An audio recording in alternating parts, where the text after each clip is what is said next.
How do you get rich? How do you get rich in 2026? This is a topic I'm asking all of my millionaire guests this week because I want them to think it's the holidays, it's Thanksgiving, it's Christmas. They're sitting with family and friends at the end of the year, and people are looking at them going, wow, how do you do it? How can I do it? So we're going to ask Cody Davis, somebody in his 20s, to kind of share with us if they had a friend or a family member come over for the holidays and ask a simple question. Cody, how do I get rich in 2026? Cody, what say you? Well, I wouldn't be doing what I did because what I did was stressful. Don't do that. Yeah, there's a lot of things I did that I would repeat, but I actually made a video on this that comes out next week on Nice. my channel. And what I would do is I look at every deal, 1 to 4 units in my market that I could house hack. But I would look at it specifically as I'm not buying a fourplex just to try and live in it and pay what I was paying in rent. Because in my market, probably similar to California, you're not going to live there for free Right. unless you're getting a screaming deal. So I would look for a residential house hack where I could carve out an extra unit or two in the existing structure. And so that it'd be a permitted process, but basically turn a duplex into a fourplex or turn a house into a duplex. Okay. My wife, Ashley, she bought it was a house. It was actually a duplex, but they listed it as a house. It had 2 dwelling units, 2 meters, 2 addresses, but they listed it as a house. So she got 2 for the price of 1, and it was worth about 50% more than she paid because it was mismarketed. Score.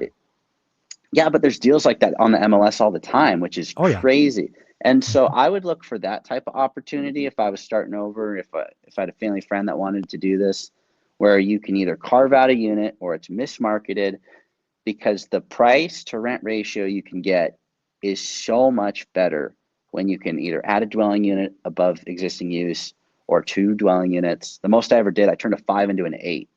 Wow. And when I'm done, it'll be a 10. So I would have doubled the units in the existing square footage, and that might look like taking a 3-bed, 2-bath into a 2-1 and a 1-1. Mm-hmm. You have smaller units. Yeah, but the rent you get back is wonderful compared to the price you're spending to do the split. And so if I had to recommend to any family or friends how to get rich in 2026, that's exactly what it would be. Look for the house hack where you can add a unit or two, because you will be able to reduce one of your biggest expenses outside of taxes, your living expense, and you might actually be able to get paid to live there, which that can be doable in some markets, but it's tough in a lot of areas. Yeah. If you can do that, your chances of being wealthy are so dramatically increased. Yeah.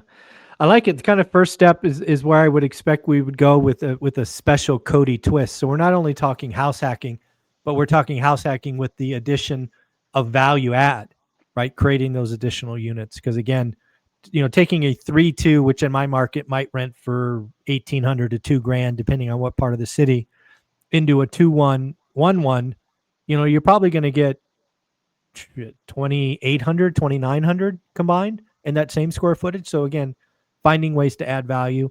Other things I've shared before is turning 2 1s into 3 1s. I was talking with Mike, the CEO of Rotometer, and he did some research, interesting enough, showing how a 3-1 rents for less than a 2-2 in some markets, which I thought was interesting. So again, folks, you got to learn your market. I mean, the whole idea of getting rich in 2026, or at least starting that journey, is if that first step needs to be meaningful and a really good proof of concept, right? If you take a first step and you're gambling and you haven't done your homework and not learning the market and you lose money, very easy to bust out, right, Cody? Oh, absolutely. And I'm seeing people do that in real time. I mean, it's so important to get a win early and do it on something that's simple. It's why you could go buy, like if you're starting with apartments, 6 to 20 units is perfect. But you don't have to start with apartments. You can start with the one that makes the most sense for you. I started with apartments because it made the most sense for me. But if I had to have a family friend do it, I probably wouldn't have them do that. I'd say go buy a house to a fourplex where you can add a unit or two, because that's really simple. I mean, it's easy to understand. You get your cost of living down, whereas you might be spending $2,000 a month in rent. You could live there for free. That's an extra $24,000 a year tax-free raise. Yeah, it's huge. Yeah. At the end of the day, again, what you're attacking early on with your family friend is shelter costs, right? Ex taxes, shelter is the most expensive thing to go after. What would you tell a family? I mean, one of the things that I often talk to family and friends on is I ask them kind of like, where's their money going today? And I find it really shocking that not a lot of people know like where the money's going. Like they know they know they have no money at the end of the month, but they can't really pinpoint where the money's going. Do you see that? Absolutely. I mean, that was me for a long time too. Like, I would just kind of go with the flow, do whatever, and even though I'd be making more money, I'd just find a place to put it into real estate and never really have anything at the end of the day. Like it would just go into another deal because I kept buying project after project after project. People are doing that on a personal level, not even just Yeah. business. The money goes to, it's like water. It just goes to the bottom. So wherever the hole is in the ship, it's just going to fall out the hole. And for some people that's drinking, some people that's going out and partying, buying clothes. I've seen Yeah. that. People just buy clothes after clothes after clothes and then give away the ones they don't use. And it's like, It's got the tags on them still. yeah, it's an endless money pit. Yeah. That's pretty crazy. When you really get to talking to family and friends about money, what do you tell folks that come to you? And I don't know if it happens with you, but it certainly happens with me. They come to you and they're not a believer. They say things like, "You're so lucky," or if I could do it when you did it, it was easy, or things of that nature. Basically saying there's no hope today. It's only because you started 2 decades ago that you're rich. What do you tell people that come to you and with that kind of mindset? Two things. The only reason it looks easy is because you take out in your example, 2 decades of work you did in between A and Z. They're looking at A to Z right now and they're saying, well, that's easy because you just bought it and now you're rich. But all the stressful situations in the middle, which there's a lot of, and Oh yeah, evident by the fact that in 6 years I went completely bald, it's stressful. yeah. The other thing is a lesson that I learned from a mentor way back when I was getting started. And I said, I can't buy real estate. I don't have any money. And he said, you're looking at it all wrong. The reason you don't have any money is because you didn't buy any real estate. I was like, well, Mm, that's a chicken and the egg. He's like, no, successful people find a way to make plays with what they have. Unsuccessful people find ways that they can't do everything in front of them because of the difficulties that they have. And that was the game changer for me. I can look at it as I don't have money, so I can't buy real estate, or I don't have money because I haven't figured out how to buy real estate with my pieces. yeah. Yeah, I like that. It is so obvious to me when somebody has limiting beliefs. I can't fix that. If you come to this game, if you come to this conversation and you're already defeated, you already think you can't win. You're right. You can't win. You know, yeah, I tell people all the time it starts with hope. And that's why I think crash bros are so evil and doomers are so evil, is because their existence is to crush hope and create fear. And I think that's evil. Because if you steal hope from people, I mean, what do they have left? It's it's it's just so bad, in my opinion. Yeah, total agreement. You have to believe that it's possible. One of my closest friends now, and he's a mentor, he sold me a bunch of stuff and sold it on contracts. He says you have to think it before you can believe it, and you have to believe it before you can do it. Mm, And it's true. I mean, I was getting started, and he's like, I had to think I could buy rentals, and so I started with the old rentals, and then I had to think I could buy new rentals, and then I sold you the old ones, and bought the new ones, and now I'm buying the new ones from him. If I didn't think it was possible, didn't believe it was possible, then wouldn't have done it. I yeah, wouldn't have bought the new rentals. I'd say it's too expensive. Can't do that here. yeah, 250,000 a unit in Moses Lake. There's no way. yeah. And sure enough, figured it out. There you go. The last thing I think about when people come to me, whether it's family or friends at the holidays or whenever it is, and they're talking about getting rich in 2026, I make sure they understand that you're not going to get rich in 2026. You can start the process, you can have a proof of concept, you can take meaningful first steps, but I don't want you to think you'll be rich at the end of 2026. This is not a get rich quick. This is not some easy button.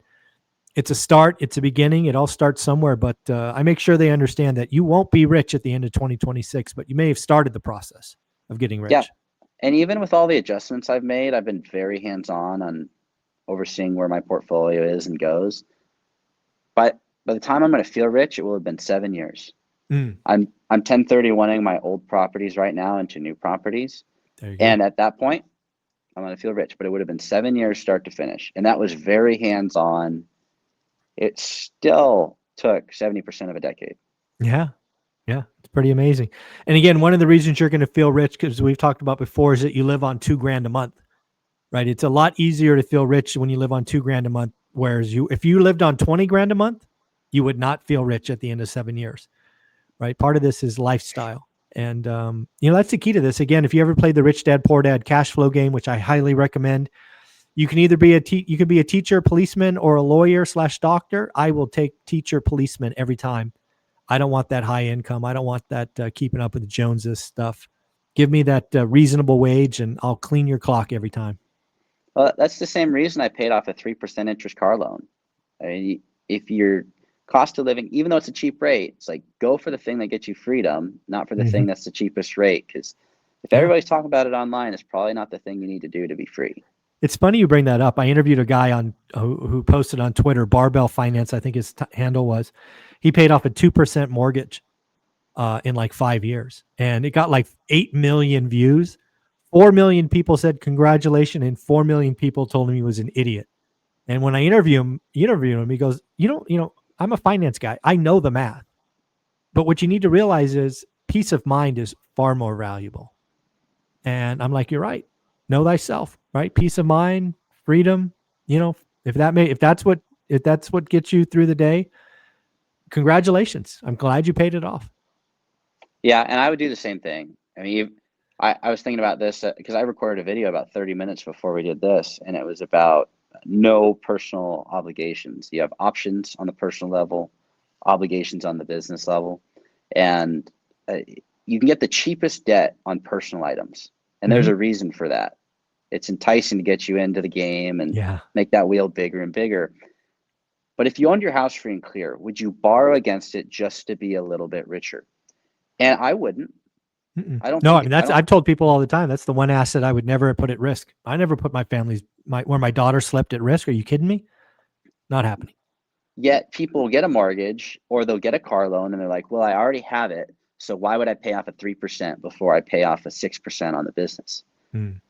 But the peace of mind for not having a car payment is, I mean, and I don't have that for a house. Like I haven't paid off a house. I don't have a home loan, but just even on a car, it's so freeing. Yeah, agreed. That's why I pay cash for cars, even though I could have got so I just bought a Land Rover, used Land Rover. Let's call it 80 grand. I could have bought a brand new one for like 125 with a 0.9. Let's call it 1% mortgage or 1% auto loan for 5 years. And I'm like, nope, give me the used one. I'll pay cash. I'm out. Yeah. Yeah. Well, your interest rate in that is the depreciation curve. Yeah, exactly. I didn't want to. Yeah, I already bought the depreciated car for like 12,000 miles on it or whatever it was. So, yeah. So again, let's wrap this up. You're at Thanksgiving dinner or maybe after dinner watching football, whatever it is. You're on the couch with a cousin maybe, and they're talking about getting rich. What's the parting message? The parting message is find a way to eliminate your housing costs. So it's going to be you living in a building where you can carve it up, make the units a little smaller, but get your cost near or less than zero.